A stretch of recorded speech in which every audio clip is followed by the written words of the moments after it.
Today is Friday, July 2nd, 2021, which means it's Derelict Friday. Hello, fiendlings, how the hell are you?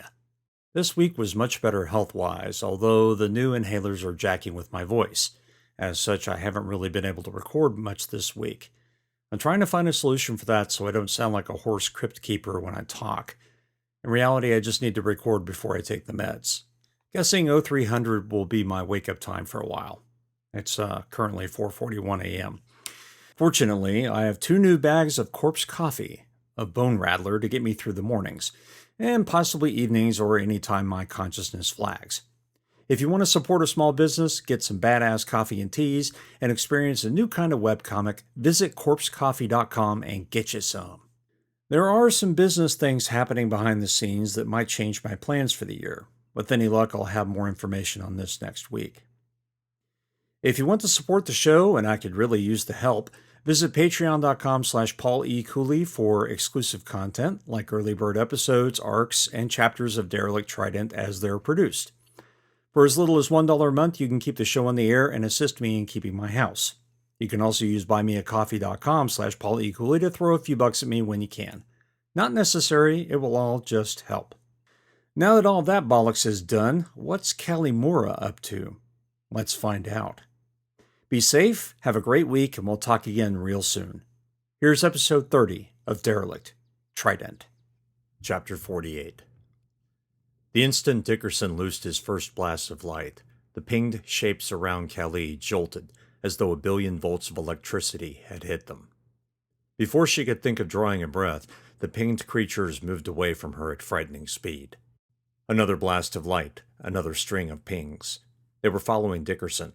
At least that much of the plan was working. She just hoped like Void he hadn't sent himself into a death trap. She waited until 2 more blasts of light, each weaker than the last, lanced through the darkness. Callie gave herself another 3 beats before she pinged the area. No movement, no forms directly around her. "Good luck, Dickerson," she said under her breath, and crawled toward the opening she knew was just in front of her. Callie held herself in place via a single mag glove before turning upside down into space and pulling herself through the open hatch and into QM Bay 1. She floated in absolute darkness, her eyes still attempting to adjust from Dickerson's photon assault. Callie rapidly blinked and held her eyes closed for a moment and waited for them to clear. When the stars finally winked out, she slowly opened her eyes and saw nothing. No light? Here? That was impossible. She should at least be able to see the highly photosensitive paint marking the bay's ingress/egress points, hazard areas, and emergency bunkers, but there was nothing. Her rad counter rose another few sieverts. She gritted her teeth and checked her HUD. 20 minutes. 20 minutes and she and Dickerson were going to fry. She watched the counter trip up a couple of more notches. Then again, she thought, we might have 15, or less. She hadn't been with S&R Black for very long before their mission to Mira, and the loadout had been her first. She wasn't familiar with the bays apart from those that housed supplies for the S&R ships. Small arms, munitions, explosives, claymores, and the like were kept in another bay. Bay 2, she thought. Fuck. If Dickerson were here... Dickerson. She activated her block and called out to him. Nothing. She ran through the same frequencies as before, but he didn't respond on any of the channels. It's the radiation, she thought. Has to be. Or maybe it's the creatures themselves, an alien voice said in her mind. She shivered. Admit it, it's the creatures. It's why none of the long-term emergency lights are working. The creatures are absorbing every single photon in here. So how many are there? Well, that was the question. Not to mention, where the fuck in the bay modules was she? Callie maglocked herself prone against the ceiling, her eyes staring down into nothing. She held herself like that for several beats before trying her comms again. Nothing. So now what? She could stay here, safe for the most part, and slowly broil in her suit like a turkey left in a microwave for way too damn long, or she could try and reach the deck. Right. Fine. Deck it is. Now how the void do I get there? There were only 2 options. She could crawl across the ceiling to the bulkhead, down the bulkhead, and to the deck. Safe route. Problem was that it would take at least 10 minutes. 10 more precious minutes of what remained of her life to find a solution to the radiation problem. Perhaps an escape. "They don't see you," a voice said. She froze. That had come from her block, but there were no external connections. As far as her block was concerned, there was no traffic at all. Still, it's the only place the voice could have come from. Unless she was losing her damn mind. "Who is this?" she asked. No response. "Subconscious. It's your subconscious telling you to get the lead out." "They don't see you," the voice had said. Why would they see her? Her suit cast no light.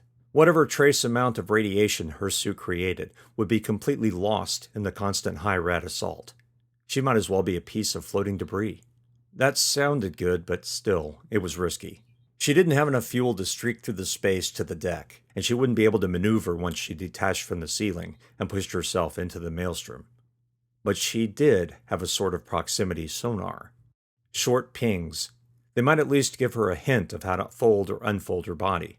This, she told herself, has all the makings of a Dickerson plan. High risk, high level of unknowns, high reward. So far, the bastard had either been lucky or he was a certified genius. Maybe some of his luck had rubbed off on her. She grinned. All those who had been aboard Mira had gotten lucky, and every person, even Elliot, had made it possible for them to survive. And, truth be told, Dickerson's ideas were just as half-baked as her own. She took in a deep breath and demagnetized one hand and her boots. She remained prone in the microgravity, her boots moving freely. Bit by bit, Kelly decreased the magnetics on the remaining glove. When the field weakened enough so that it barely held her stable, she pulled her knees close to her chest and pushed. The magnetic field broke, and she descended into the blackness, her suit sending pings in all directions. With the mounting radiation, the radar signals were distorted and their range even less than what she and Dickerson had had in the vents. Every ping showed her the same information. There wasn't a clearing to be had. She bounced off something misshapen that pushed her upwards rather than toward the deck. Before she had time to think about what to do, something massive, but slow, hit her at an angle. She spun downward, her stomach slowly losing its fight against nausea. Another hit, this time from her chest and knees. Another downward trajectory. She'd land in the stacks of crates soon. Another hit, this time to her back, pushed her sideways and right into another amorphous obstacle. If not for the oppressive darkness, the sight of the world spinning in front of her would have made her retch at the very least. So, something else she could thank the void for. Several more bounces. She kept her hands and elbows around her head and neck to prevent any stray talons from ripping off her helmet. Then she landed on something that didn't feel the same. It wasn't moving. Kelly flung out one hand and turned the magnetics to full. She clamped to the object, the rest of her body still going in a different direction. Before all of her mass whip-cracked and either broke the magnetic field or her arm, she swiveled and reached out her other hand. She stopped her momentum and brought her boots onto the same object to which her hands were attached. Breathing hard, heart beating faster than she thought possible, Kelly flattened herself against the supply crate, if, in fact, that's what it was. Something grazed her back and she froze, absolutely certain that at any moment there would be another touch and it wouldn't be nearly as delicate. Nothing happened. Where the fuck am I? Yes, that was the question. No gravity meant no up or down. After all the bounces she'd taken, she'd no clue if she reached the deck or just a stack of crates. But were they on the bulkheads? On the deck? Or had she been bounced hard enough to send her to the very end of the bay? Without light, it was impossible to know. Okay, think. You're attached to a crate, so how are you? She grinned and turned on a radiation scanner. At first, the readings were so high the image was nothing more than a red mist. Kelly set the gain as low as the settings allowed and watched the image refine. Hundreds, no, thousands of cooler shapes floated all around her. The furthest away were amorphous and incomplete, while the other one 2 meters away from her was all too well defined. She raised her head to follow the shape. It was massive, at least 10 meters in length and 3 meters high. She didn't want to know how wide it was, but she had a feeling its proportions were somewhat analogous to the larger creatures they'd seen before. But this, to be right next to this? A long, cool tendril flashed across her vision, making her duck her head down. Had it spotted her? She waited, but nothing happened. Kelly slowly raised her head and looked again. Several tendrils drifted through the dark now. Some of the smaller shapes moved closer. Soon there were more than 4 or 5 dozen pine cones surrounding the tendrils. The radiation scanner wasn't capable of doing more than catching the outlines and the color gradients against the field of high radiation. But what did this look like? What was happening? The pine cones appeared to be bumping against the tendrils, and each time they did, the tendrils flashed from that cool blue to a high red that obscured all the shapes for a moment.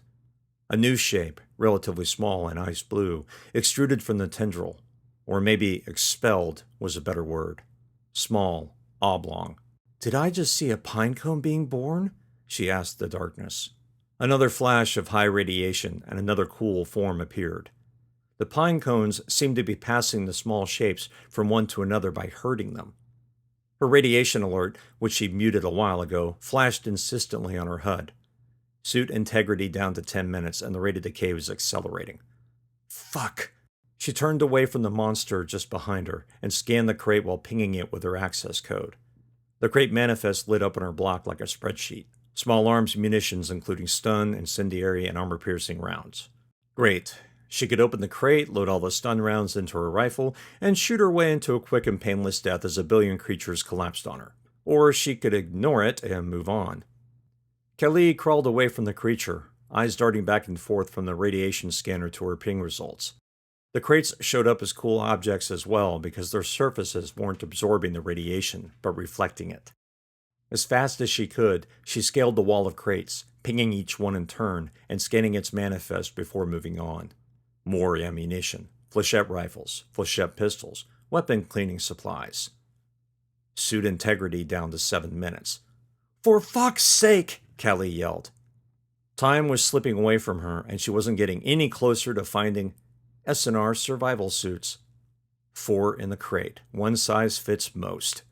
She could extract 2 of the suits from the crate without irradiating them, since the crates were made for exactly this kind of situation. But she'd die attempting to change out of one and into the other. Unless... "This is the dumbest idea you've had since you decided to become a beach ball on your way to the deck." Well, that had worked, right? She gave her access code, and the crate top opened outward. Each suit was encased in lead fabric shielding to protect it from radiation exposure, but that wasn't going to be a problem. Kelly grabbed 2 of the suits and maglocked them to her back. She'd have a hell of a cape, but it was the only way she could keep her hands free. She continued crawling like a bug until she reached the actual deck. The radiation exposure decreased enough to give her another minute or 2 of time. She found a 3 square meter space clear of cool spots and maglocked both suits to the deck. As carefully as she could, she took off her pouches and gear and maglocked them to the deck as well. "Sight and memory," she said to herself. She groped in the darkness for one of the suits, found it, and tore open the shielding. It took her almost a minute to find her way into the suit, the tough, augmented stiff fabric practically sticking to her slowly degrading combat suit. She shuffled into it, the bulkiness of wearing 2 suits making her feel as though she were encased in bubble wrap. The new uniform started its fitting procedure and began shrinking around her. She halted the process, afraid the outer suit would be too constricting. She cautiously flexed her limb and was pleasantly surprised by how much the fabric gave. Still, she wouldn't be performing any acrobatics while wearing 2 suits. Kelly connected her block to the outer suit while maintaining control of the inner suit on a different link. It wasn't a perfect solution, but at least she wouldn't be using 2 sets of magnetic gloves and boots at the same time. She didn't have the faintest idea what would happen if she did that. Still groping in the darkness, she found her gear, including her rifle. It was difficult getting everything strapped in, but now she had time, and it was better to get this right than miss something and die because of it. Once certain she had everything in place, Kelly found the lead shielding that had wrapped the suit. She found the tear and fitted her helmet inside of it. "I must look ridiculous," she said aloud. Kelly grabbed the spare suit, maglocked it to her back, and headed for what she thought was the rear of the QM bay, which would once again put her near the lobby. But between here and there, at least 10 meters, maybe 20. Judging from the number of cool spots, she'd have to crawl. Her outer suit had at least an hour of radiation protection, and she was willing to bet double-suited she could last longer, maybe a lot longer than that. But she had to find Dickerson first. He was going to die unless she did. Kelly crouched on the deck and began the long trek to the QM Bay lobby.